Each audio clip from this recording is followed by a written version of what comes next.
Dark wings, dark words. I was only a boy when the Raven came to call my father, Lord Eddard Stark, to another war. Balon Greyjoy had raised the Iron Islands in revolt and burned the Lannister fleet at anchor. King Robert Baratheon again needed his old friend. My mother Catelyn was not happy to lose her lord husband to Robert again. 6 years before, he had left her to avenge his father and brother against the Mad King.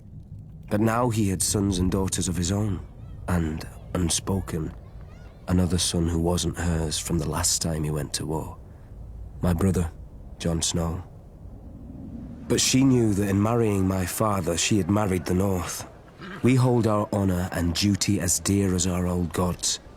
When the time came, my father marched south to restore peace and order to the realm. My father always told me the Iron Islands were a strange and dangerous place. Its people, the Ironborn, keep neither the old gods nor the Seven, and despise all honest toil.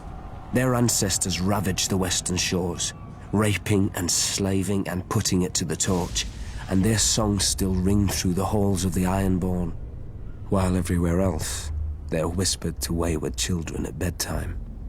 Perhaps Lord Balon thought Westeros had not healed from the war against the Mad King, and was as fragmented and suspicious as the ancient kingdoms his forebears had terrorized. Robert's navy corrected him at Fair Isle when they smashed the proud Iron Fleet. Robert and my father corrected him at Pike, his own castle, when they pulled down his towers and breached his walls. My father never liked to speak of his battles, but from other men I learned what transpired. Thoros of Myr was first through the breach with his flaming sword. Not far behind him was Jorah Mormont of Bear Island, my father's bannerman who earned the knighthood he would later shame, and lords from every corner of the Seven Kingdoms. All day, through every passage in the castle, they fought side by side, my father with our ancestral sword Ice, and King Robert with his warhammer against a horde of axe-wielding Ironborn. In the end, Lord Balon bent the knee. King Robert generously allowed Lord Balon to retain his title and castle. The price of peace was custom. The only son of Balon's to survive his foolish rebellion would be taken as a hostage against future treasons. My father even volunteered to foster the boy himself, I suspect, to make Theon Greyjoy a different man than his father, who would bring honor and duty to the Iron Islands when he returned as heir.